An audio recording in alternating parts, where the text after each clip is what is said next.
This episode of Auto Dealer Live is brought to you by TrueCar. Turn on that radio and back here. The cops ain't likely to catch up with us, not tonight. So we can all be quiet and peaceable and listen to the music.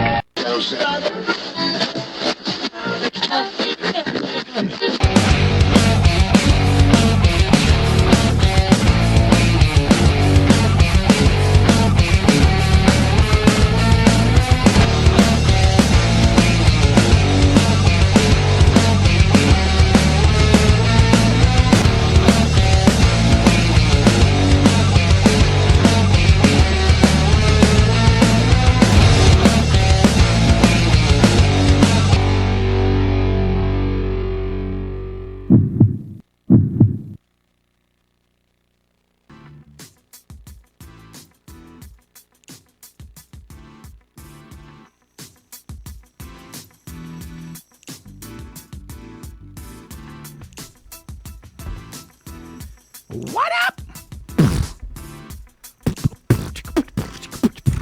Come on, let's beatbox. Tommy, can you beatbox? Can you rap? What do you do? Nothing. You Yeah, got I don't do nothing. nothing. Nope. I'm feeling it today, baby. You listen, before we came in here just now, we got 5 minutes before we go to commercial break because we have a jam-packed freaking mother-hunching show, Tommy. We got like 10 people on in 5 different panels of 2, nonstop, all the way from 3:30 to 4:30. So we literally have actually 3 minutes. I don't know how that happened, but here's the deal, man. It's good news because you were in the lead for top sales of the month. You were cranking it. It's somewhere close to about $125,000, $130,000 in business this month. And by the way, when we say that, it's not contracts. It's 1 month. It's this month that business comes in. And Tommy just got another $13,000, $14,000 deal back as we spoke.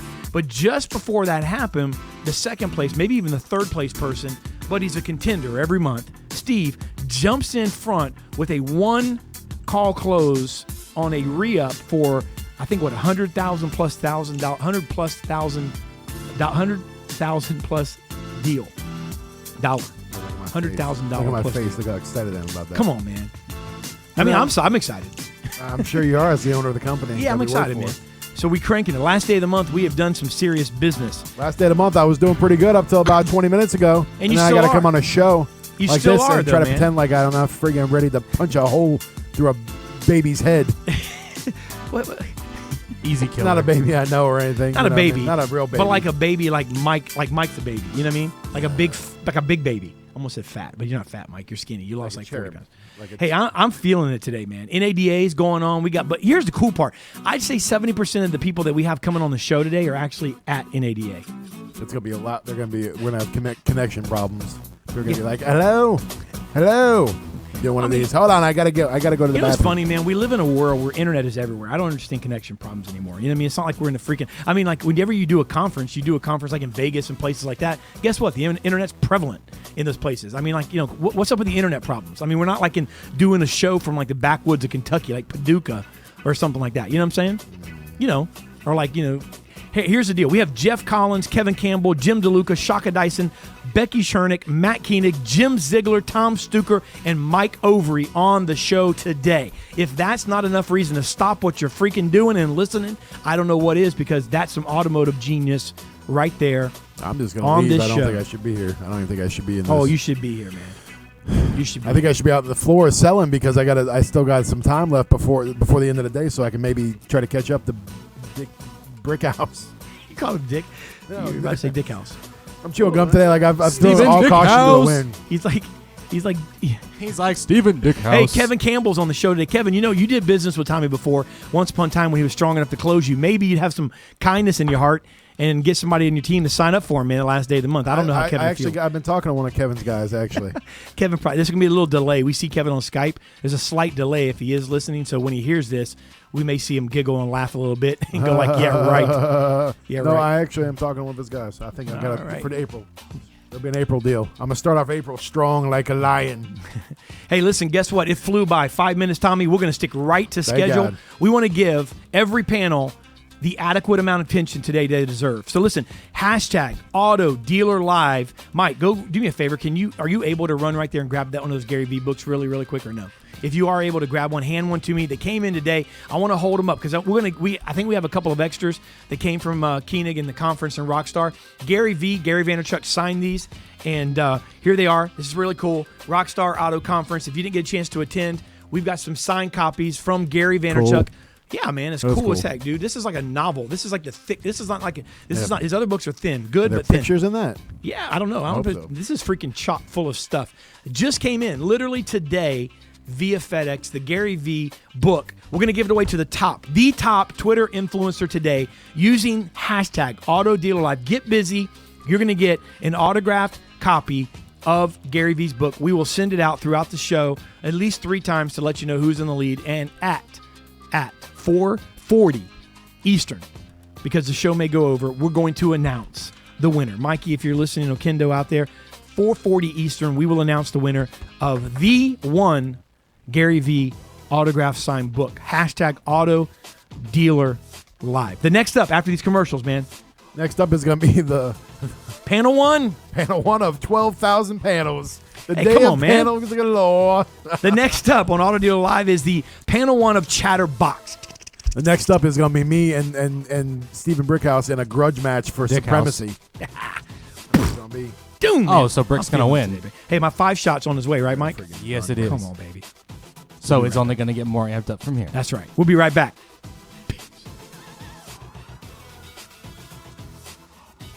Go with the pros who know. Your dealership wouldn't trust its vehicles in the hands of an uncertified technician. So why trust its finances with accounting firms that don't know your business? Rosenfield & Company knows the automotive industry and has been serving dealerships like yours for over 20 years. We take pride in helping our clients grow from single-point stores to some of the largest dealer groups in the country. We are more than just your accountants. Our team can guide you through mergers and acquisitions, operational reviews, succession planning, and more. Visit us on the web for more information at www.rosenfieldandco.com.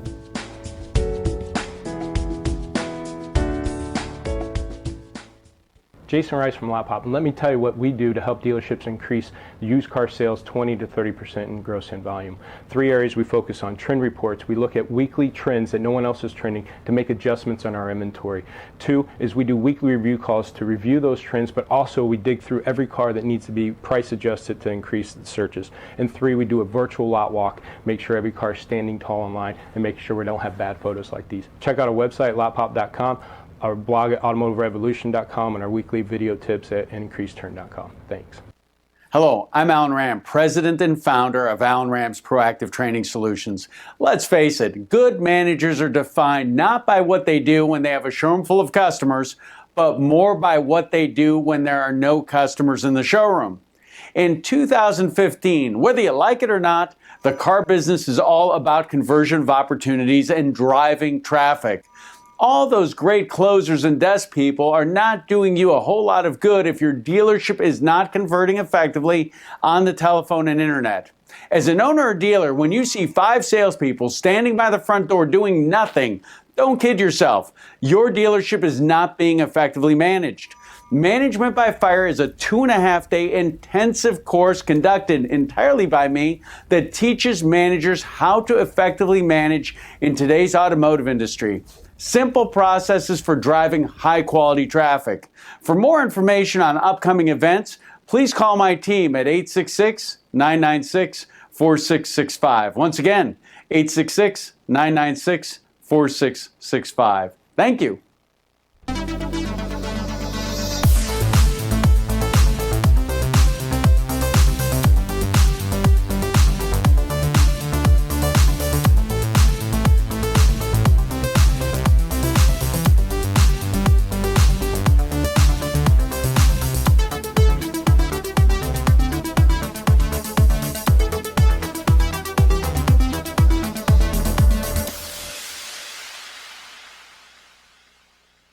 Service Group has over 40 years of experience empowering dealerships to grow profits, develop personnel, and provide their customers with a high level of service.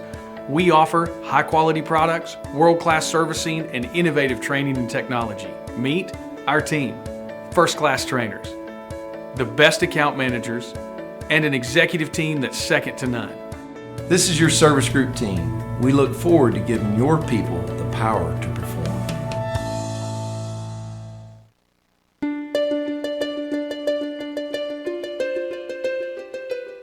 Max Profit Selling, an easy-to-follow, buyer-friendly sales process that will give you the tools, skills, and confidence to consistently sell premium vehicles to delighted buyers. To learn more about selling the way your customers prefer to buy, please visit nopressureselling.com or call 1-800-515-0034.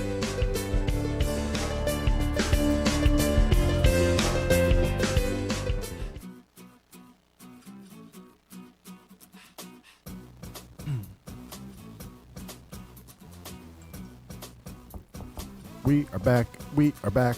We're back with the CRM. You ever think about what to do?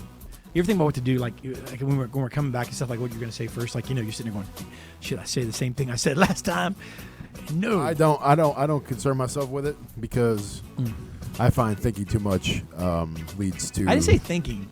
I guess really thinking is the wrong word. I mean, like, dwelling a little bit, Well, I don't know. How about this? I already broke the ice for the segment, so let's get started, shall we? Sure. The next up. Who is it? The next up, the corporate digital sales director for the Automax Auto Group, Jeff Collins, and the e-commerce director of the Sandy Sansing Automotive Group. These are two car experts, guys that are on the blacktop today. They're not at NADA because they're working. They're at ADA, the Automotive Dealer Association of America, which is located in the dealerships of America. Jeff Collins, Kevin Campbell. Gentlemen, thank you for joining us. People are paying to go to a conference to hear people like you speak, and here you are sitting at a dealership working and going, hey, you know what, man? I got to get paid, and I got responsibilities, and I appreciate it. Coming on, taking a few minutes here and talking about CRM. Tommy, it's a good subject. Yeah. Well, you got guys who are actually doing a little something I like to call closing out their month. And they're taking a second to actually, spend some time with us. Yeah, real quick, before you ask that question, man, I got to say, Kevin and Jeff, not asking this question, you can answer it in a minute, but I mean, I'm a little surprised at NADA, like had everybody kind of pulled out there on the last day of the month. I'm surprised. That's almost like, I don't know, man. Because I'm just surprised a little bit. But go ahead, Tommy.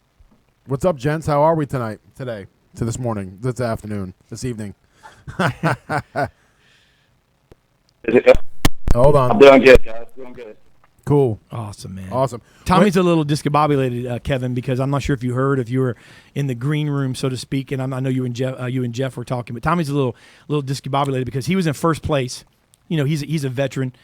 He's owned everybody for 7 years, and the guy that was in third place that sometimes is in first, back and forth, just literally landed $110,000 deal, literally 10 minutes before we came in here, leapfrog over Tommy, actually leapfrog into first place in one full swoop, and Tommy was I'm a little out of it, Kev. He's salty. A little out of it today because there's a bonus riding on it. It's like it's like a couple pride. $1,000. I like bonus. I like to be the top guy because that's my kind of my thing. But here he is. But here I am Deal Live doing this thing with you guys. You're welcome. Why is the second loser hosting the show then? That's was that it. Jeff? Was that Who said Jeff? that? Was that you, Jeff? Jeff, I love you, man. I'm sending Jeff. Jeff needs something. Where is this Automax Auto Group? Oh no, is it within driving distance? No, it's in Oklahoma. But Jeff needs something for that. That's what I'm talking about, Willis. Right there. He wants to listen. Let's go get Steve in here, Steve. Let's go. Steve can host. Hey, guess what? Stay. Come on down, Steve. Hey, I know I started this, man, but listen, real quick. I want to get these gentlemen as much time as possible, and we were already threatened by our producers that we were going to go way over with all the segments, Tommy. Yeah, so I want to already let knew you go on, man. I apologize for bringing up riffraff. Yeah, I know, and then disrespecting me like that. I'm not disrespecting. Hey, listen, if he called me the second loser. If second place is disrespectful, then it's disrespectful. But Jeff, you had a good point. But go ahead, Tommy. Jeff, you look like a pleasant fella. He is. Let's just hope we don't meet in a dark alley sometime, buddy. So anyway, hey, well, let me get back to the subject at hand. We're talking CRMs. You know, you got what? You got Dealer Socket. What do you got? What do we got? A million of them. What do we Car got? Research, VIN Solutions. VIN Solutions. Let me ask you guys a question. You guys can weigh in, and you guys can just give your 2 cents. You know, seemingly, if we did everything, if we utilized everything within the CRMs, it would actually help us increase sales, correct? So why is it there's such a breakdown with Car Guys, the CRM, and utilizing them? Where's the disconnect? What's going on with that, guys? What do you think? I guess I'll tell you from Jeff, if you don't mind if I start. The reason that it doesn't happen is because it doesn't come from the top down. It's got to be enforced from the general manager to the managers, all the way down to the salespeople. And if they don't have that buy-in, then nobody's going to use it if there are no repercussions for not using it. I don't know how Jeff feels about that situation, but it's got to be enforced from the dealer principal down for sure. Jeff, what do you say about that, brother? Is that the truth? It's not making its way. It's not trickling. Well, yeah, you've got well, as with any solution, whether it's CRMs or just basic sales processes, road to sale, you have to have the enforcement and the buy-in from the top down. So, you dealer principals out there, I hope you're listening, and the general managers. Kevin and I were talking earlier. I think that we both agree if we had to ask the dealer body one question, or you know what, let's segment it to just the decision makers, the GMs, and the dealer principals. What's your favorite report that you pull in the CRM? And Kevin, how many GMs will be able to answer that question? I'm just hardly any of them. And I'm fortunate enough to work in an organization where it is enforced from the top down. The dealer principal passes it down to the GM, to the managers, and everybody's held accountable. We use those reports that come from the CRM to hold the managers accountable because it's just the data and the information that comes from a CRM, when you utilize it the right way, is invaluable. It's absolutely invaluable. I can hear Jeff, I can hear like a Donald Trump answer for that if you ask them in a room of GMs or in front of their owners. So which one do you like best? Well, I kind of like them all. Really, it's hard for me to decide which one. You like VIN Solutions? I like VIN Solutions. I think VIN Solutions is a fine product. I don't know. I like the disc, the generalization of the disc, bobulation report. What do you think? Yeah, pretty good. Hey, let me ask you this, Kevin. Jeff mentioned something in your answer a minute ago, and and I know this is kind of switching over from CRM or off of it for a second, but I think you hit on something, Jeff. And Kevin, with leadership. Because, even in marketing, a lot of times somebody would buy something that's a gadget or a cool gadget, and I think that's the way with the CRM. Somebody does a demo, shows you what it can do, and you look at it and go, that solves my problems. That's cool. I'm going to sell more cars. I can see this working. But they forget that it requires accountability. And I think that's really what I don't think it's the implementation as much, because you've got CRM companies that do bang up training, and are train people, but it's really about the accountability. And Jeff, do you agree with that? If we don't hold them accountable, look, you can't blame them for not using it, because, it's, I'm not going to get in trouble if I don't, right? Is that a fair statement? Oh, I think you're 100% accurate, David. Kevin and I were discussing this, and when you're launching the tool, you do have the CRM trainers that come in. They're there for a couple days, but at the end, who's left siloed with all the grunt work? It's guys like me and guys like Kevin that build out all the processes in the back end. And if they really understood how much time, blood, sweat, and tears that went in to building out those processes, not just during launch, but we're constantly tweaking those. Correct, Kevin? And then you see utilization. Well, you either get two forms of participation. You get all in or you get nothing. And I think Kevin has done a fantastic job, and he's got a process as far as new hires and as far as ongoing training, where he visits store to store with a projector and he talks about success stories, and that's freaking spot on. So I wouldn't even have to visit his store. I could tout Kevin as a power user when it comes to a CRM. And if I were to walk into a store and just look at a CRM at this point, I can identify who your top performers are just based off of how those individuals are utilizing the CRM. Am I accurate, Kevin? Yeah, I think, Jeff, you're spot on. And that's exactly what we do. It's a classroom atmosphere, and it's a couple times a month. We bring all the guys and gals in, and we go over the CRM and how to use it and how to utilize it, and it's ongoing training. You just can't show them, their first week of getting hired and say, hey, here's the CRM. We expect you to use it, and then walk away. It's got to be enforced, and there's got to be ongoing training. Every single new hire that comes to our organization is sat down, and we spend hours initially going over how to use the CRM, and then in the future, months and months after, we're continuing that education. I think it's absolutely key to continue that education and keep it at top of mind, because if you don't stay on top of them, unfortunately, they're not going to use it. And Jeff and I were talking, and I've seen it time and time again across multiple stores, the salespeople who are on the top of the board, they're the ones that utilize the CRM the best. We run a utilization report that shows ingoing, outgoing emails, how many phone calls have been tracked, and how many email addresses you're collecting from your customers, and time after time, you can put those reports together. Who's winning, who's leading the board, and who's using the CRM, and it's always the same people. I get it. Yeah, I get a question. Kevin, by the way, especially agrees when you ask him, Jeff, do you agree with that, Kevin? Especially the part where he said, Kevin, I can walk in, I can tell you Kevin's a freaking hammer now. I'm pretty sure Kevin would agree with that part of what you said, Jeff. But I mean, and honestly, we knew this going into it. We've got a couple of more minutes because we have literally 10-minute segments, because what we wanted to do today was try to catch people as they were floating through Vegas and things of that nature, and that's what our audience is tweeting about now. But I want to ask you guys really one last question to really get you guys to weigh in on this, and this may be a different question than normal, because and this just came to me, Jeff, when you said about what you guys do and how you guys are left really putting together the processes after the CRM trainer leaves. And so I want to ask you guys both a question, a twofold question, to the dealer groups that are listening that don't have somebody in the digital sales or the e-commerce and whatever you want to call this department position. What do you say to them and how important that is? And then to the to the single point franchise dealer, or the the one-off dealer, or a dealer with a couple of stores and so forth, how important is it? What do you say is the number one thing that they need to bring into their store to really, because they all have CRMs. Now let's talk about how to utilize it. So I'm going to start with you, Jeff, and say to the group and to the individual dealer, what is priority? And then Kevin, I'm going to ask you that same question and kind of let you guys wrap this up over the next couple of minutes.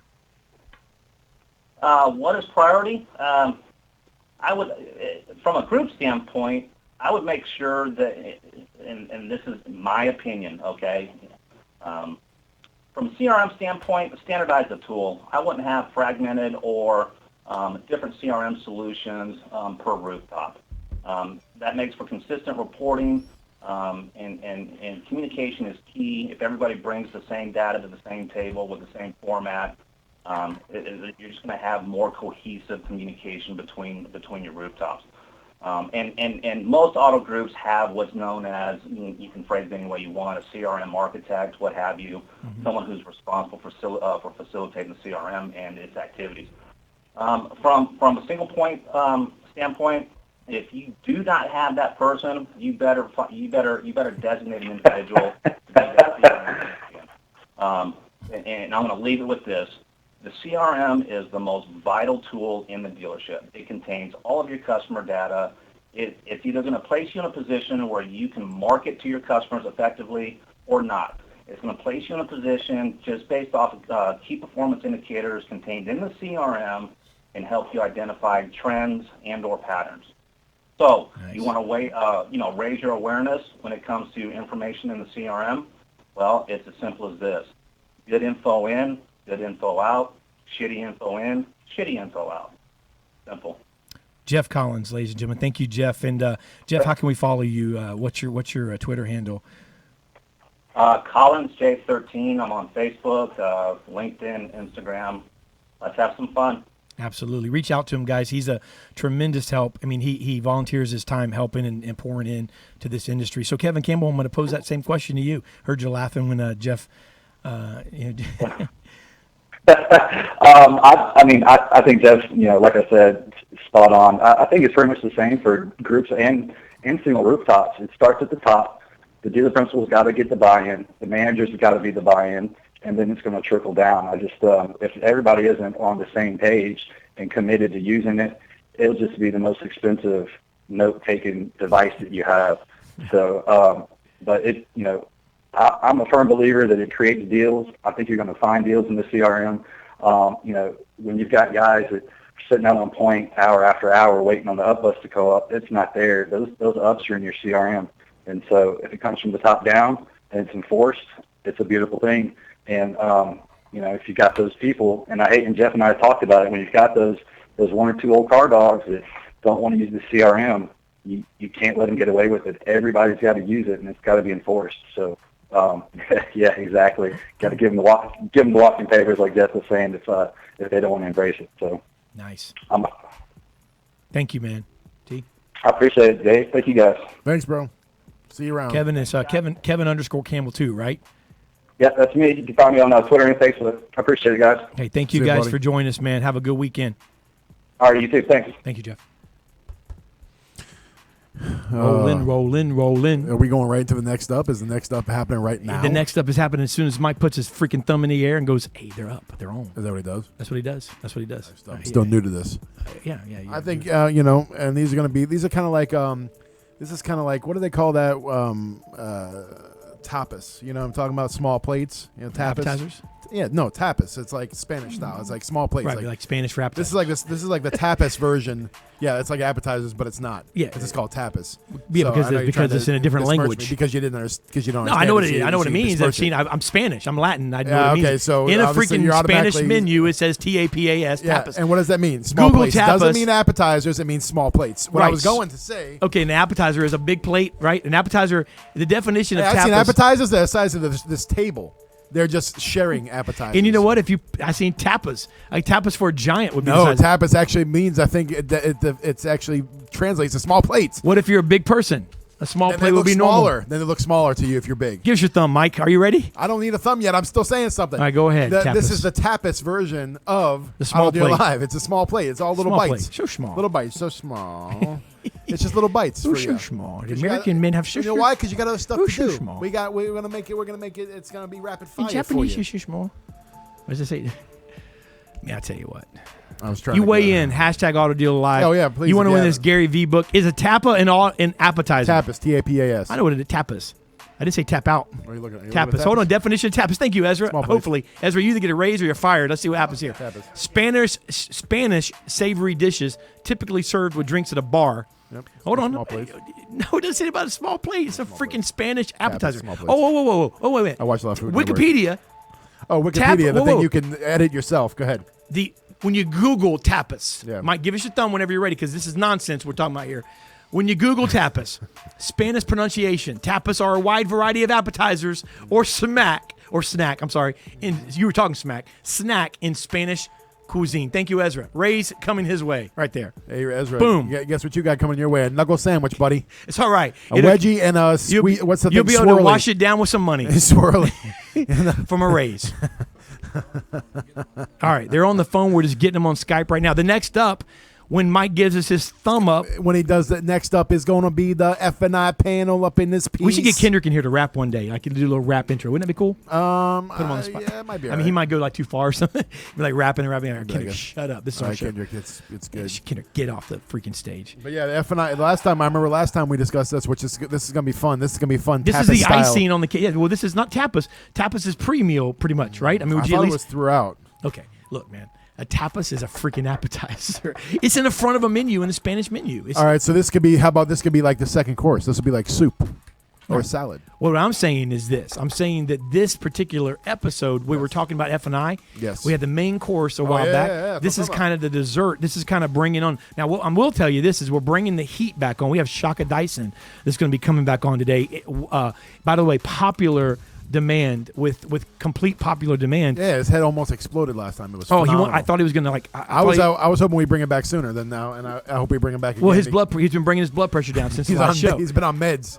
And so here we go. The next up, without further ado, we have Jim DeLuca, the VP of Digital Road to the Sales Speaker Trainer, Digital Marketing Specialist. We have Shaka Dyson, Corporate Finance Trainer. Previously at Napleton Auto Group, he's a motivational speaker, and I would say all-around extraordinaire, freaking F&I training guru and the man. And we have Becky Chernick. She's the president of Chernick Consulting, nationally recognized F&I trainer, as well as a desking trainer.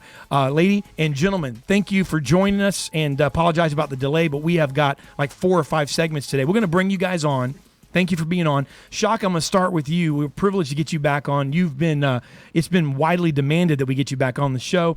And I know the last time we had you on a few months ago, we talked about the elimination of the F&I box. Candace Crane she's on a plane to Vegas right now. She almost contemplated taking a parachute and jumping out of the plane so she could be on the show because it's killing her to not be. But she brought up the elimination of box. Shaka, you in a hologram style came out of the computer almost in vivid 3D to debate this. You launched this in your Facebook forum not too long after that and got tremendous response, and people were weighing in like crazy. Why do you think this is something that people on both sides are just like jumping on, man? Like it's crazy. And what do you think, man? So listen, in reality, I don't think that there's people on both sides that are jumping in. Mm-hmm. I think that there's a select few amount of people who never been in the box or F&I for a long time, mm-hmm. who believe that they have the magic solution to everything F&I. Mm-hmm. And I truly believe that people who come up with these ideas about F&I aren't people, you can tell them from afar, they're not people who have ever spent any real time in the F&I office. They don't know what real F&I life is like. And yeah, you're right. I posted the information in the F&I 20 group, which has over 5,000 members in it.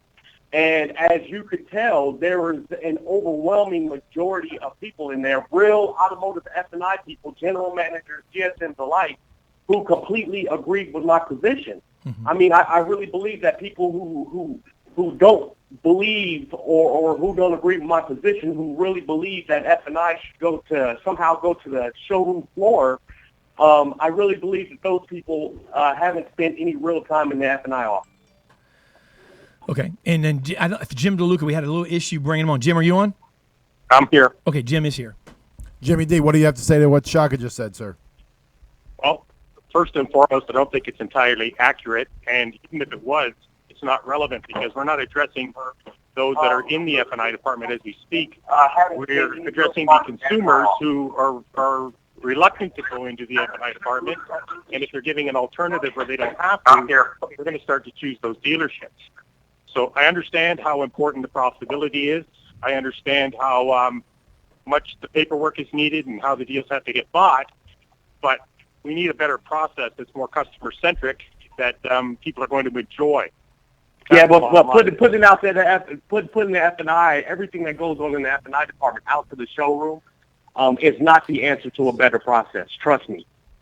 Yeah, and let me ask you this. I mean, Shaka threw it in, Becky. He threw it into this forum. You're probably in that forum, and I would look at it like, I would look at it like throwing in a person or meat, like a chunk of meat inside of a pool of sharks. I mean, they tore it apart in some way and gave it a lot of feedback. I mean, what do you say to this, Becky? Because here's the deal. There's people that have been in F&I that are even kind of saying this, but then you got someone like Shaka, obviously, who brought up, a phenomenal point last time where, hey, look, I ran, I was the point, he said, over multiple stores, and I had a lot of F&I managers and directors answering to me, and this just simply won't work the way you're saying it will in across the board. And so what do you say to this, Becky? I mean, why, and another thing, one thing I want to bring up to kind of throw in here, I guess, just to muddy the water a little bit. I talked to a couple of principals about this, a dealer principal friends of mine. John Marazzi was one of them at Brandon Honda, and John simply said this. This is his comment, not mine. He goes, look, he said, why in the heck would I want to give up or mess with the one area where I've got the ability to make money these days? When there's so much transparency and so much, so much competition out there, the one area when I can actually really make some gross, why would I want to mess with that? And that was his question. Becky, I'll let you jump in on that. Okay, well, thank you. I look at it in two ways. I've actually worked with a store, believe it or not, a Toyota store, a volume store. So they ran the deal from the beginning to the end. I mean, with the sales consultant, meet and greet, and then finalizing with the menu presentation after it was all said and done. And I'll tell you, everybody, Tom, Dick, and Harry, this is several years ago. And I can tell you, every Tom, Dick, and Harry said, this isn't going to work, and we're not going to be successful. Well, as it turned out, they were. But the reason why they were was it all starts from the top. And they had the adequate training. They had the training in place. They had the measurement in place. They had the accountability in place. And so, I read another article in a post in LinkedIn, and I can tell you that there's two ways of looking at public stores and family-owned dealerships and how they manage and hire and train. And both seem to have different ways of looking at it. And I can say, based off of a process, a seamless process, and I quite get why we're doing that and the benefits that you get with that. But if you don't have the training in place, you're kidding yourself. And I would have to agree that you're not going to maximize your profits because you don't have the adequate training in place, and you have to have the adequate training in place to make this work. And let's not forget about the turnover in these stores. I mean, and again, we're not talking, Highline might be different, but if you're talking domestic, Toyota, that sort of thing, I'll tell you what, we've got close to 70-some% of turnover with sales consultants. So imagine, how can we do a better job with that and make it so that, we have that proper training in place with that kind of turnover. Shaka, so that's kind of the issue I see. So Shaka, is it just training? Is that what's missing? Well, I mean, you have a lot of different aspects. You mentioned a comment that I made previously where I had 65 F&I managers that reported to me in 34 stores across 5 states. And 65 F&I managers is a lot of people. I can only imagine multiplying the job that F&I managers do 65 times 500 salespeople. I mean, I got 65 F&I managers. Now I expect 500 salespeople across an entire automotive group to do the same thing as profitably as the F&I department does it. I think it's just it's really not realistic. You have many different issues. You have a compliance issue. You have a profitability issue. You have, salespeople have a hard enough job selling their cars. Mm-hmm. And now we're going to dump an entirely different dynamic to their situation and expect them to not only meet the goals that each auto group has for an F&I department, but to also exceed that. I just don't agree. And my position will be this. It will be, I'm not from the training side. I just recently got into the training side. I am from the trenches. I am from the retail side. So everything that I say about this comes from being inside that office, inside that dealership every single day and knowing what they go through. And I just cannot see it happening times 500 or 200 or 1,000 sales employees. I can't see it. We got about 3 minutes here. I'm going to give you guys all a chance to kind of answer this question. And we'll start with you, Jim. Then we'll go to Becky, and then we'll give Shaka the last word. And then we got to go into the next segment. I appreciate you guys being with us. But Jim, let me throw a couple of things out there, and you can kind of choose how you want to take the minute or so to answer this. Are we messing with the gross? I mean, Shaka mentioned 500 salespeople. Obviously, that's a big group. Let's say it's a smaller group, a single point store. Are we messing with the gross? With a salesperson that has the ability to make some front end, so now back end gross. If they want to get the sale, now all of a sudden they go, I'm going to make more money because I'm going to be doing more, so I can actually lower the profit a little bit. Will we deal with that? And then B, Shaka mentioned coming from the from the side of the dealership, is this, and I know this is two separate situations, is this something that's being created in some capacity by people that aren't in the dealership, people that are trying to maybe sell a consulting or sell a change or sell something to try to get dealers that are weak in F&I or dealers that maybe struggle in F&I to buy something? I'll let you weigh in, Jim. We'll go to Becky, and then we're in with Shaka. I think there's so much opportunity to increase gross and reduce HR costs for simply saying, let's separate the sales from the finance component. So the sales guys handle the sales. They have an opportunity to earn more money. They can maintain bigger grosses. We have less turnover of staff. We attract a better quality of person. So ultimately, the dealership makes more money and saves money at the same time.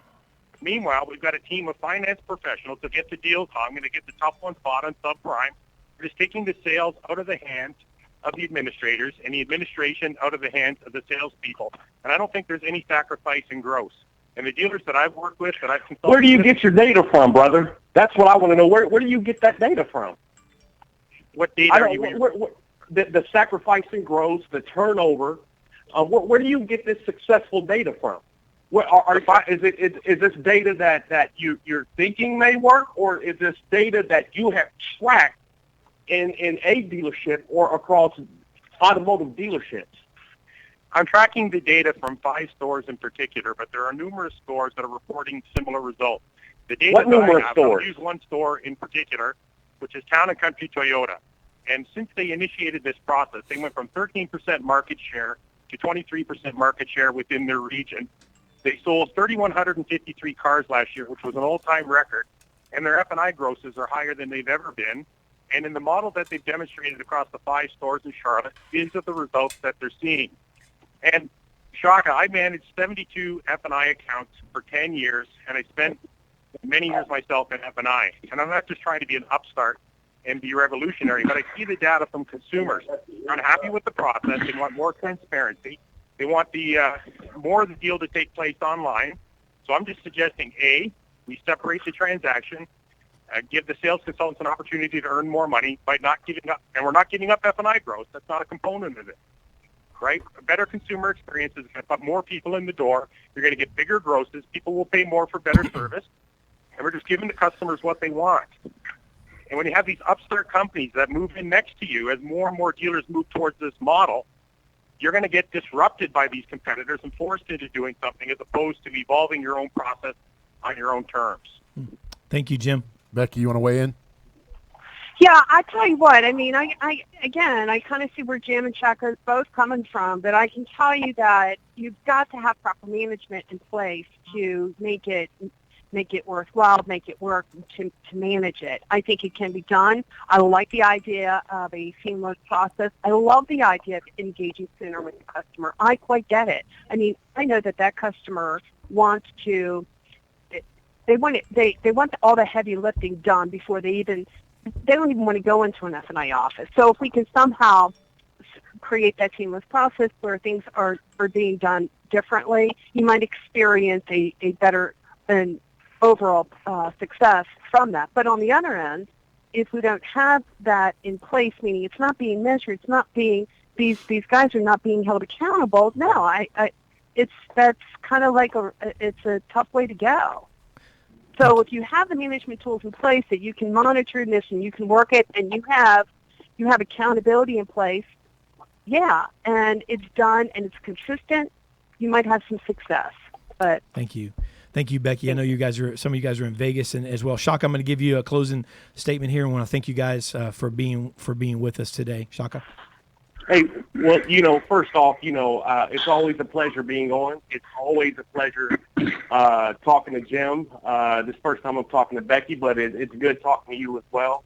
And what I would tell you is this: is that I think that this theory or this idea is something that is just a hot topic, but it's nothing that has been thought through. I mean, in addition to all the training and all the dealerships, in addition to the compliance aspect, how do we handle bank relationships? Is a rep supposed to walk in a dealership and talk to 25 different salespeople?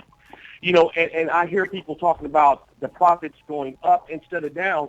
So you mean to tell me a salesperson will be able to do F&I better than somebody than an F&I manager who is trained and who specializes in the F&I department. You're telling me that a salesperson will be able to do the F&I manager's job better. Again, I don't buy it. I think, as a whole, we all agree that the F&I department must become more efficient. The processes must become better. They have to be forward-thinking, and they need a lot of training. F&I is an ever-evolving world, so are we going to depend on salespeople to keep up with all the changes that happen in F&I all the time? Mm-hmm.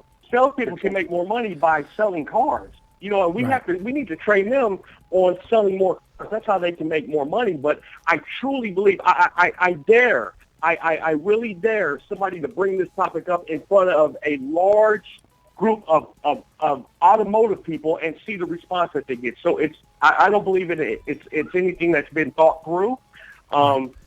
The idea is an idea, but again, it's not one that will work. Not on top of a salesperson doing it won't do a better job than somebody who specializes in it, like F&I managers. Thank you, guys. Shaka Dyson, Becky Chernick, and Jim DeLuca, thank you for joining us. And we're going to just stay right here, and we're going to be going right to the next up in a minute. We're a few minutes behind. I want to apologize. We still have 2 more segments. We have Jim Ziegler and Matt Koenig that's going to be coming on right now. Then we have Mike Overy, the CEO and president of Proactive Dealer Solutions, and then Tom Stuker, the president of Stuker Training. So we're a few minutes behind, but we've got them all locked in here. And you don't want to go anywhere because we're changing subjects. We're going to be going into leadership and management here with Jim and Matt, Tommy. And I think it's going to be a really hot topic. Matt just came off of a phenomenal first conference, Rockstar Auto Conference in Kalamazoo. And, one of the topics that they hammered and really saw a need for with the incredible audience they had was leadership and management. And, of course, Jim Ziegler has been doing this for a long time. And that's one of his specialties. And wanted to bring those two on who are friends, also who have pretty high opinions of this topic. So in just a minute, when Mike gives us a thumbs up, we're going to bring both of them on. I know they're on the phone. We're going to bring them on Skype. Tommy, it's been a good discussion so far, though. Yeah, that F&I department stuff. And CJ Romig asked if we could stop calling it the box and call it the business office. Business office. Hey, we didn't name it. We didn't call it the box. I think it has negative connotations to it. I think there's nothing wrong with the box. Hey, listen. You know what I mean? Listen, are they in the box? There's nothing wrong with saying that. Right. Yeah, sure. There's nothing wrong with that. Presents in you don't boxes. Like the There's when you have a Big Mac, it's in a box. All right. Boxes are good stay away from it. You're trying to stay away from it. Yep. So, but what I would say is that Koenig won't. Koenig, when he gets on, when Koenig gets on, time to get into he it. will bring up the box. You watch. I think the point is that we all right. Koenig, you want to address the next the up? box? Are you ready, Mike? The next up is what? The next up, we have CEO of Conoco and Buscador Day Auto, the chairman, the founder of Rockstar Auto Conference, and then we have the one and only Alpha Dog, Jim Ziegler. We have Matt Koenig, Jim Ziegler, president of Alpha Dog blog, professional speaker, car guy since I mean forever. And guys, thank you for joining us. Thanks for being patient. You know what? We're going to let you guys have. We got 10 minutes. We're going to let you guys kind of just jump in here. We got leadership management as the topic. And I know you guys were on to the tail end of the last call too. Jim, I'm going to start with you because I know that you've been doing this for a while and you probably had to bite your tongue almost off to not say something in the segment that was just on. So I'm going to let you get a chance to weigh in on maybe some of the things you heard about being a guy who trains significantly in the F&I department. Do you have anything to kind of add to that last topic? What a superfluous, ridiculous pile of shit that was. We're going to let salespeople do F&I. They can't even get the customer's name on a buyer's order, and you're going to have these people responsible for legal compliance. I'm going to tell you what, every attorney in the car business is going to have a field day with consumers and government agencies suing the dealerships because of salesperson non-disclosure, non-training. And I don't know, these morons want to take it all online because they're in the online business. Digital road to the sale. What was my first clue? Excuse me. Oh, I'm glad you have. I'm glad you have an opinion. I figured you did. I thought he was going to be. I heard no opinion on this one. Ain't going to work in a million billion years. I'm loving seeing Koenig there. Look at he gets Spears in the picture. I can't believe it. Look, there he Batman is. and Robin. Look at him. He got a little 5 o'clock shadow going on there. Koenig, listen, leadership management, man. Me and Tommy were going. I mean, we knew this was coming up in the topic, and I know this is you are super passionate about this. I'm gonna let you just go on a little rant here, man. Go for it. Well, man, here's the biggest thing that I've struggled with, and I just the other day there was this Facebook, almost this most ridiculous dialogue. The word manager, it's just. Well, here, I'll just back it up. In the car business, what we see is what everybody knows, right? You sold a bunch of cars, you get promoted to manager. Problem is the dude that promoted you never got taught how to be a leader either.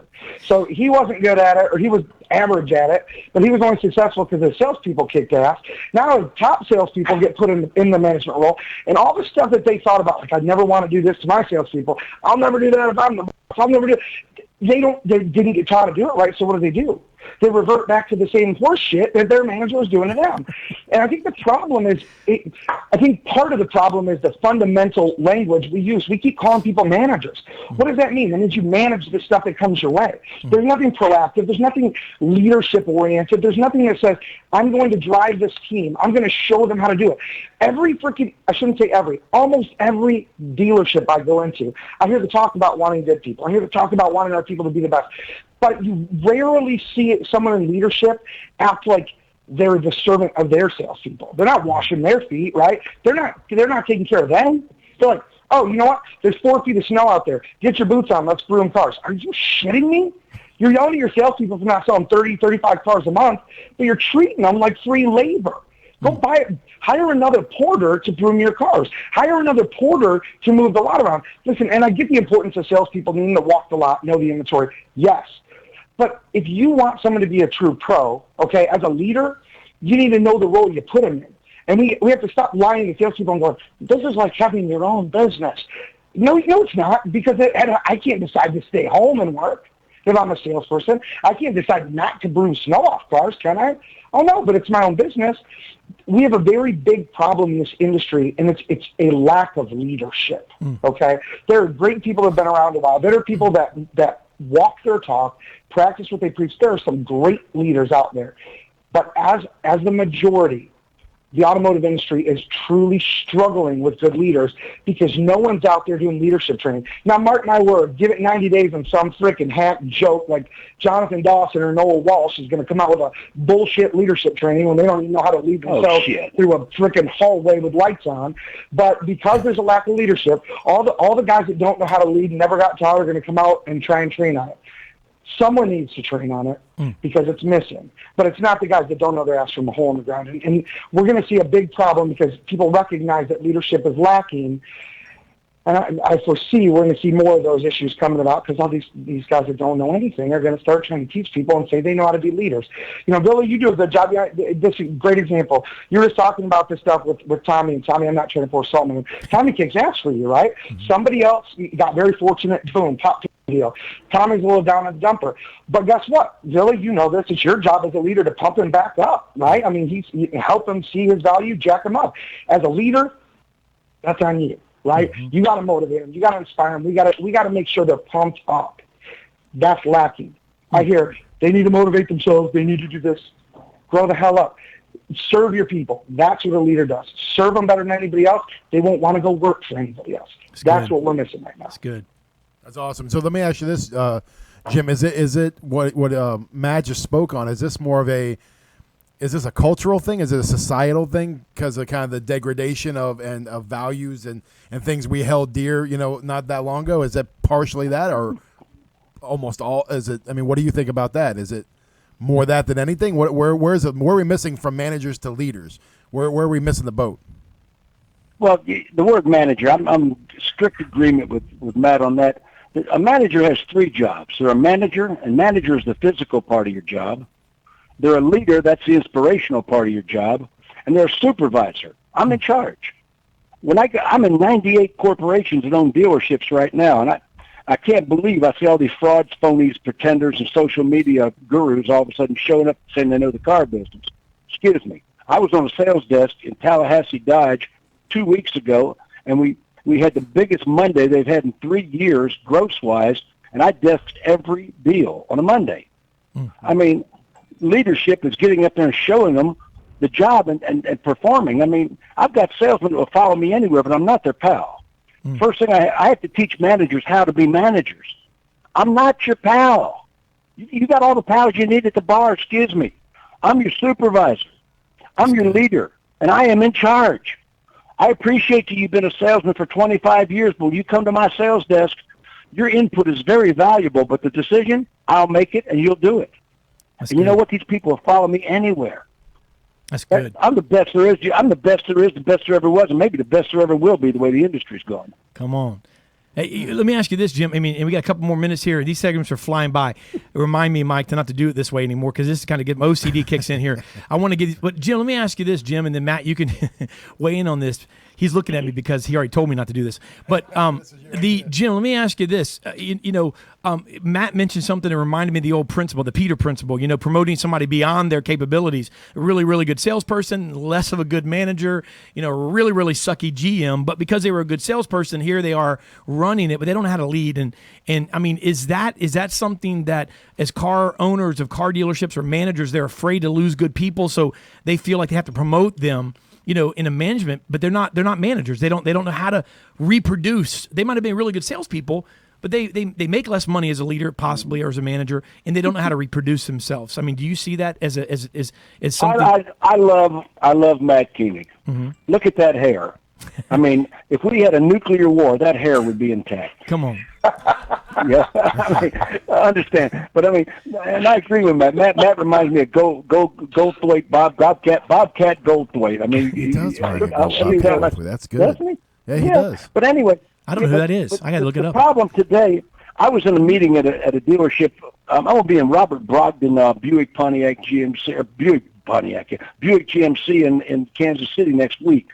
I was in that dealership 2 days, 60 days ago, and they're up $500 a unit on nearly 200 units. Wow, nice. And the salespeople have their hair on fire, look like that scene out of Braveheart.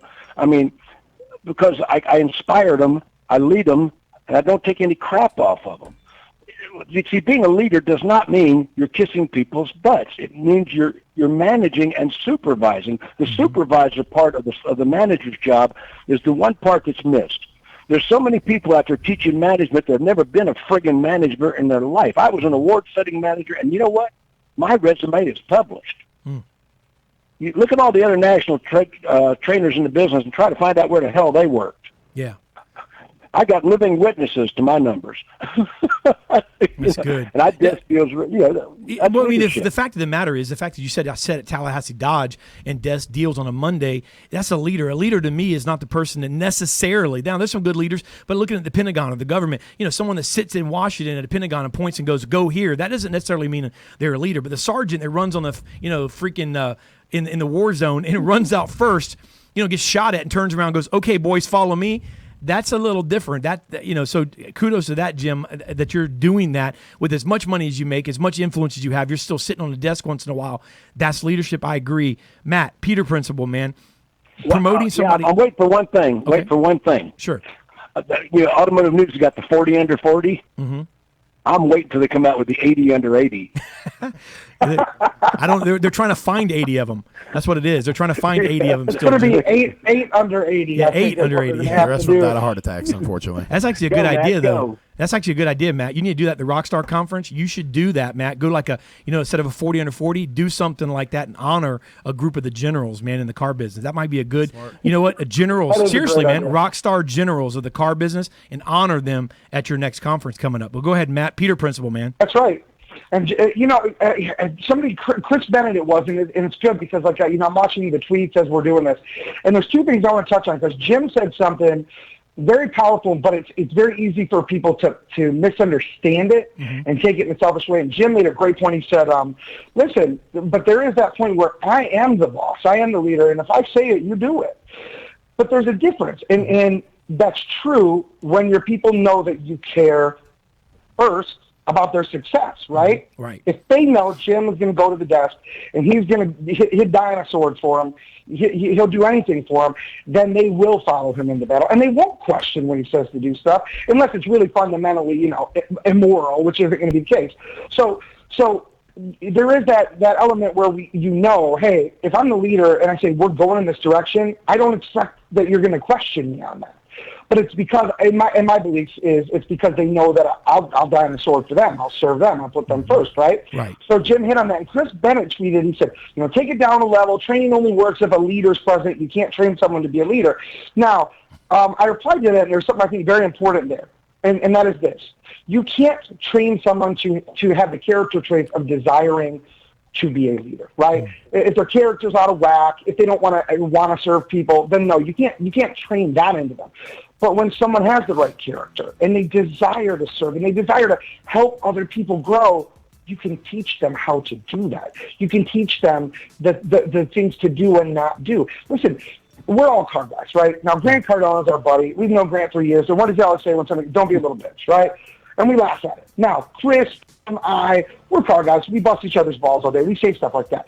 So my son, Colin's 21, right? I know he's 21. Colin's 21. He came up and said, how you doing? Oh, man, I had a rough day. I got my ass kicked by 40 dealers on the phone today. I go, don't be a little bitch. I'm joking. Little do I realize that joke to him, my son, who's 21, who didn't sell cars, he's been feeling beat down every time I say that to him. Shame on me, poor leadership. So what did I have to do? I set him down. I apologized to him. I didn't realize. Now, part of me, because I'm part of I don't have such thin skin. But the reality is this, we don't all communicate the same way. So a good leader also has to learn how their people communicate so they can communicate on their level. Very well said. I think it all comes down, we got to, I said at the Rockstar Conference, right? We got to aspire to inspire, right? We got to try and inspire the people. We got to learn to listen not only to the people that came before us, like Jim, right? Came before me, Grant came before me. But we also have to learn to listen to those that are coming behind us because look at all the innovation that's taking place. Granted, less than what it was years ago because everybody's a trophy kid now. But there's so much greatness coming that we don't know if we don't stop and turn around and listen. Good. Awesome. Last but not least, serve. I would say 30 seconds, Jim. Go ahead, brother. 30 seconds. Am I on? Yeah, Jim. No, I was say 30 seconds. Go ahead and wrap it up, brother. Okay. When I address a sales force for the first time, I start out, I'm not your pal, I'm your supervisor. My job is to cause you to make a good living, to take home to your family and the people you care about. My job is not to be your pal. I'm going to put you under heavy loads of stress, but you are going to be grateful to me because I'm going to push you to the outer limits of your ability, and I'm going to make you better at what you do. And a manager's job, a supervisor's job, is to cause them to be more successful. And sometimes that's not popular. When I was in the business, I was a manager. My nickname was Vader, Darth Vader. But Jim, you know what? You're going to be in Tampa, Jim. Tell us when you're going to be in Tampa. I saw that. Yeah, I'm going to be in Tampa the 3rd, 4th, and 5th coming up in May for the Dealer Summit. F&I Magazine and Auto Dealer Today. I'm doing a one-day seminar called Profit Masters. And that seminar is free if you subscribe to the whole conference. Now, the beauty of that is the conference is only like $500. I charge $1,500 a person to attend my seminars. We're giving them $1,500 worth of my stuff free, and they get the $500 conference on top of it. Awesome. Nice. Keenan, what you got, man? When you got the date for the next conference? I know you got a lot of stuff between now and then, but Man. No, we do not yet. Thinking toward the end of the year, but we know it was went really well. And again, big thanks to Grant for flying out and bringing Elena and the girls out to that, and to Gary V for hooking up the Ask Gary V show for us, and all the autograph books. It was sick. No, I got NADA. As a matter of fact, in 2 hours, I'm speaking out here in Las Vegas, and again Saturday morning. So if you're out of NADA, if you're in a market that's got Spanish, you better be in that room. Because we're going to talk about some easy ways you can hook up on it. And then in July, Toyota Learning Labs out in the Colorado, the Denver region. So I'll be out there working with Toyota, with the OEM, and helping them learn how to better reach Hispanic car buyers. So that's really it. And in a week, I'm going to fly to Arizona and see my girlfriend and take a week off. So that's pretty much what I've got going on. Yeah, you don't want us hanging out then. So I'm sure you probably want some privacy. Jim, Matt, thank you guys for joining us. I know you guys are extremely busy. Thank you guys for stopping in and talking to us about leadership. Thank you guys. Versus management, man. Thanks, gents. Thank you, guys. Thanks, guys. Thank you. All right, Matt, I think Mike, the next ones are the next two. We got the last two here. Mike, I'm throwing everybody's name. I'm calling people names. Tommy, you want to talk to me? Go ahead. My name's Tommy. I don't think they're Skyping, right, Mike? Okay. So they're already on? Okay. Good. Sorry about the delay, but we got one more panel. The next up, Tommy. The last two, baby, we're going to be talking about BDC. Here we are. We got two giants on. I'd say, I think giants. Yeah, that's next up, and they're not up yet. But here, you know what? Something he tweeted out. Koenig said, "You can't train character into a person. You can train leadership to the right people, but there has to be something already there. You know what I mean? Like there is that servant's heart, for lack of a better way to put it. You have to have that heart to really serve people, because ultimately leadership is serving people. I think you do a good job of that. Thank you, man. That's definitely something like I said, that's innate, and then the rest can be taught. Management style can be taught. We're on. What we got next up? Yeah, the next up, and real quick, Chris Bennett said, I think he said to Jim, you might want to look that up. Chris Bennett said he wanted to debate you. So I don't know what it was about. But, hey, the next up, sorry about the delay, but this is worth the wait. We have for the next few minutes, we've got two giants in BDC and in call monitoring, the internet department and general extraordinaire. We have the president and CEO of Proactive Dealer Solutions, managing partner Mike Overy, and we have the president of Stuker Training, author of Guaranteed Sales Success, Tom Stuker. Gentlemen, thank you. I know you're both busy. I think, if not both of you, I know that at least one of you guys are out in Vegas, so I know you've modified your schedule to be with us. And Tom and Mike, thanks for joining us. No worries. Pleasure. We're both in Vegas. Are you? And, yeah, just for the record, when it comes to BDC, Mike Overy and I were both, because we worked together back in the 80s, and we were both the guys that started the whole BDC concept almost 30 years ago. So we have a little experience in this field. So, you know what? That's an honor it's an honor to have you guys on with that, because Tom and I know I've talked to you about that before. That's incredible when you think about that, because it's such a word. It's even a word that's been modified. The acronym has changed, and people have added different things to it. But I mean, you look at BDC, or Business Development Center, and really, I don't think it's ever necessary to change it. I mean, we're in the business of developing business, and so when you look at the fact that really, I guess the concept, to me, if I look back, and especially looking back that many years, it's just about, man, working a lead. It's and being in this business for such a long time, I just know that there's a proponent, in my opinion, of the car business that doesn't want to work leads, and whether they're on the phone, or I guess if they parachute out in the middle of the air. I mean, so really talk about that for a second and kind of lay the foundation of what a BDC is and should be. Mike, start us off. Mike? Well, I think this is a really good question, because I think that, unfortunately, the phrase BDC is completely and utterly misconstrued in the industry, because there's so many dealers out there who would tell you they have a BDC, and quite honestly, they don't. Why? Because they've either built it themselves with no experience, and they basically have a person answering the phones, and it's really a second switchboard, and they call it a BDC. And then about 3 months later, it fails, and consequently, they say BDC doesn't work. See, business development for me is the epitome of the car industry. I was just listening to Jim and Matt, and they talk about managers. So, and there's not much I don't agree with them, but there's a difference between us as vendors going out there and speaking about all the things you should do, and then looking at the car industry and say, can you get that done in the average car dealership? They talked about training managers, and they're saying, okay, well, you can't take a good salesperson and make them a manager. Mainly because that salesperson has been managed by a person who didn't manage them. So the only way in which you could ever find really good managers is if you look outside the car industry. Well, our industry is not going to do that, because the managers outside the industry have managed people. Mm-hmm. Our managers desk deals. So the same rules apply when it comes to business development. See, for me, business development is all about just taking care of customers. It's a culture. It's a case of taking a customer seriously. A customer is not a God-given right to anybody. It's a privilege.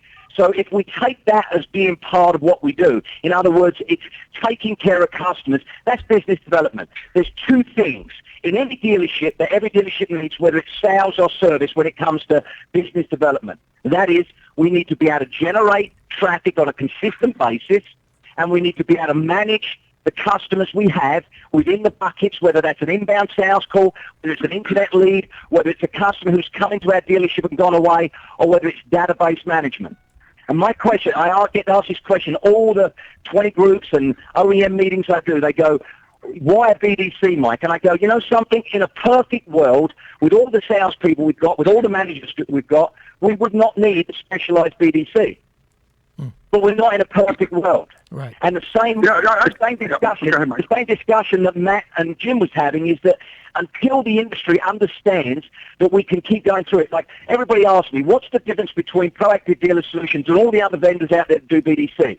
I only do a BDC if we have specialists. And there's people out there who disagree with me. And I don't care, because they're right. If they want to run their dealership using salespeople to take incoming sales calls, internet leads, and so on, go ahead. But I'm telling you this, the average sales team and the average management team can't manage and consistently take those leads. So we have to get the corporate world, when they look at managing their leads, managing their database, they all have communication centers. Why? Because they've had the same issues.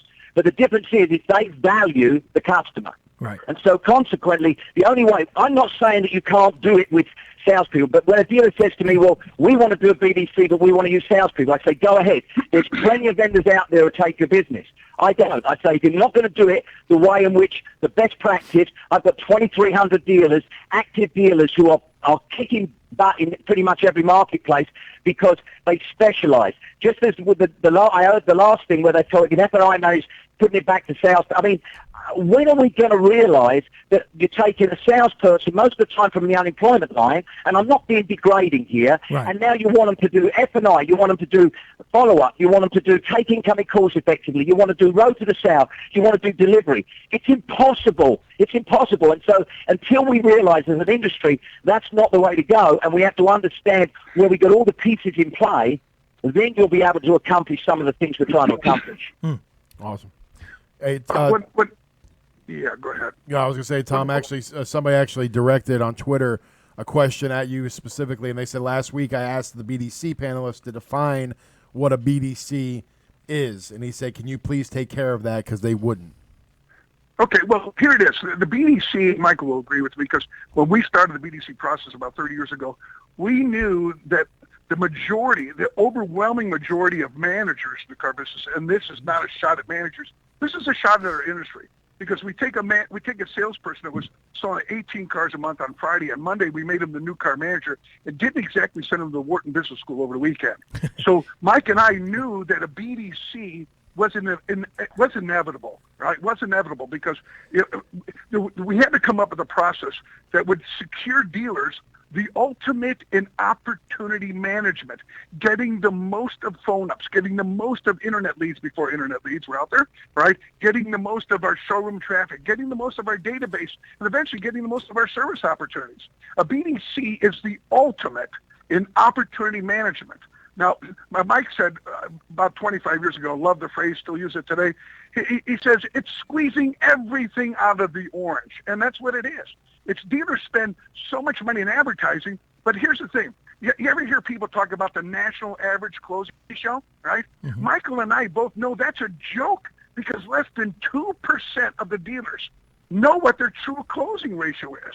I mean, come on. On Saturday, you had 18 visitors and 14 of them bought a car. Really? I mean, do you think we might not be logging everybody?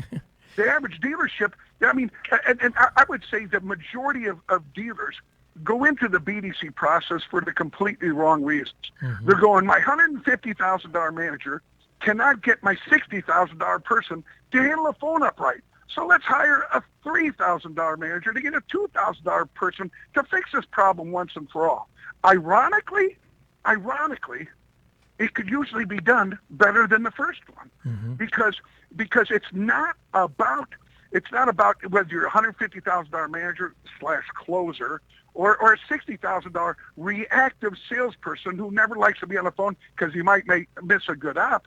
But it's about processes. BDCs don't fail.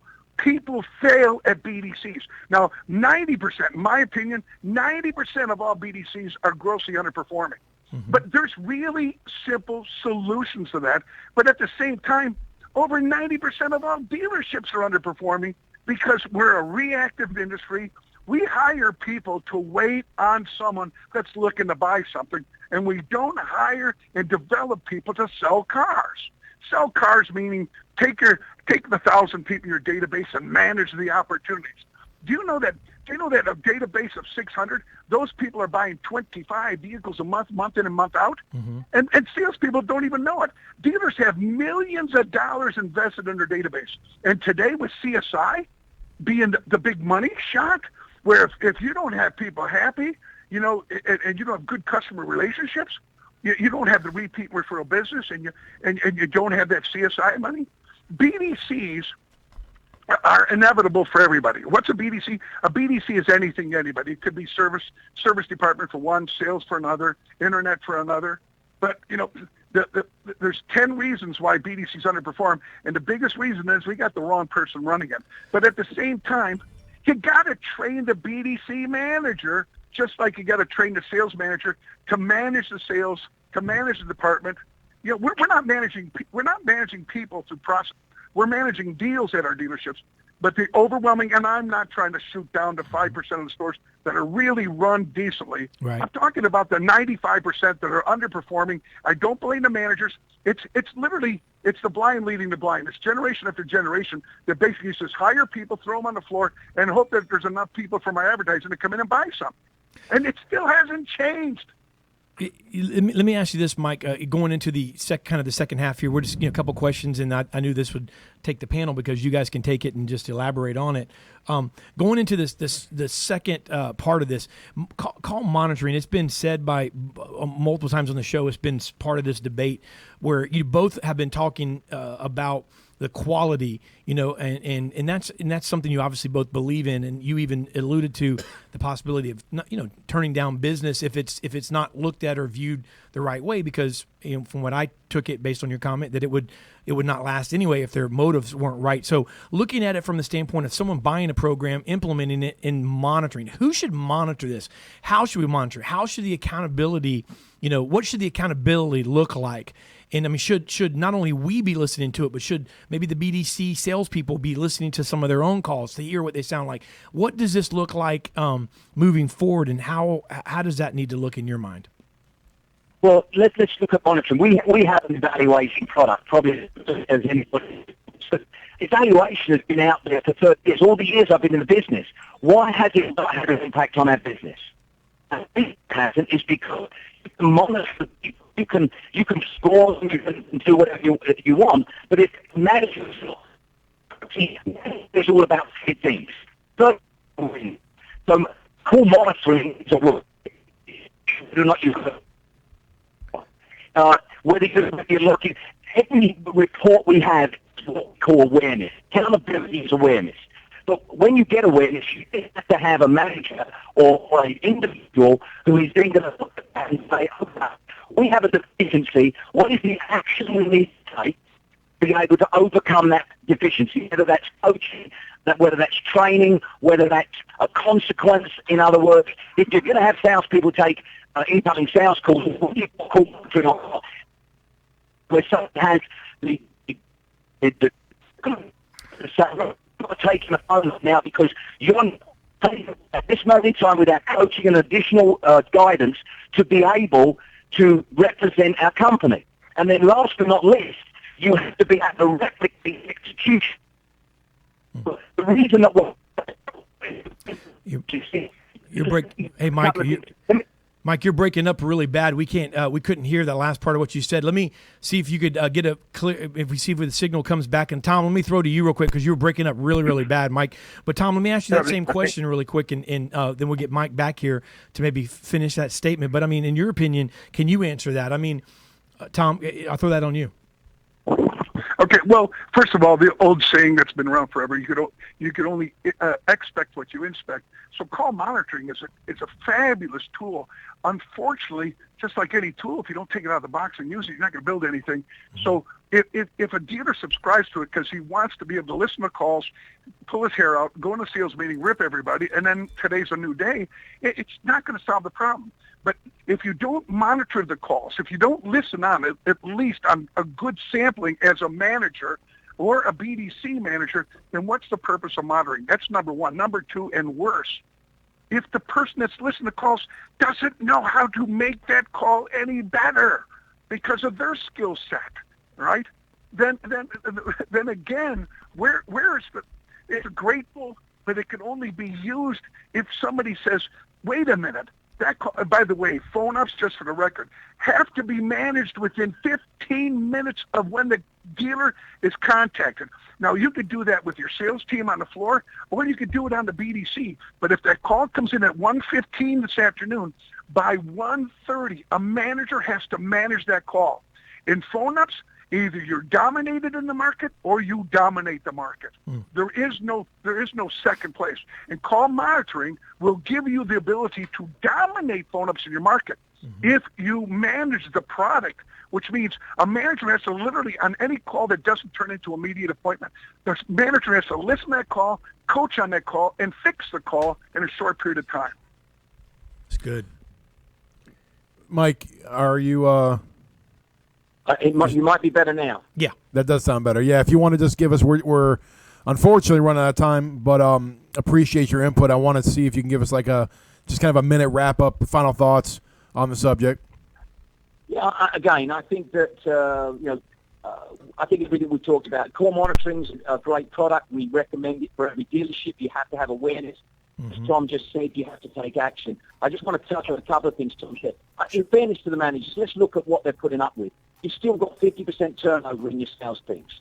So here we have sales managers who are still lacking in their abilities in some areas, and certainly when it comes to the business development area, that's the area that they probably were the weakest. Most good sales managers or good salespeople would always say they were better in the road to the sale and to the closing areas than they were on maybe the follow-up and handling some of those other leads. And a lot of the sales managers out there, they never even took an internet lead because when they were salespeople, it was before their time. So they're dealing with a lot of other issues when it comes to trying to be consistent in something like taking incoming sales calls. So even with the call monitoring, you've got that turnover all the time, so you've got new people. That is, as I said, why I go more to specialists, because with less people, you've got more chance of consistency in the message that you give to people. And one other thing, Tom talked about 90% of the BDCs are underperforming. They're underperforming because they're basically a second switchboard. They don't have any outbound content. They don't see the benefit. The whole point of having a business development center is if you haven't got the calls coming in, yes, of course, you've got to maximize those, but you've then got to reach out to your database, both in sales and service. And, lastly, when it comes to business development, the reason that the manager is important, but what dealers must do is not take a non-performing manager or person that works within the dealership, and because this new department suddenly arises, they put a non-performing person in there, an admin person, and believe that person's going to be able to drive this new initiative that is going to turn the face or make the impact in the dealership. You've got to go out there and find a person who understands what it takes to drive this department. And if you do that, you're going to certainly give yourself an exceptionally good chance of having a really good business development initiative going on in your store. Awesome. And Mike, if somebody wants to get a hold of you and your company, how can they reach you? BDCexperts.com is our website. Please go on. We've got some exciting products. Tom talked about login traffic. We have a new product that we're launching at NADA where you can log your floor traffic and your service traffic without humans. It's automated. You can log every single person that walks on your lot, and you can log every single person that walks through your service department without humans, solely through technology. So please check us out.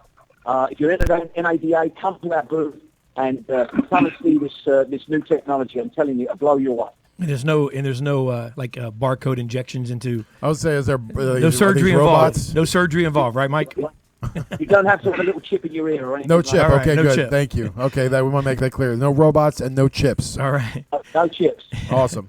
Tom Stuker, give us your closing remarks, sir, and then tell our listeners how they can reach you.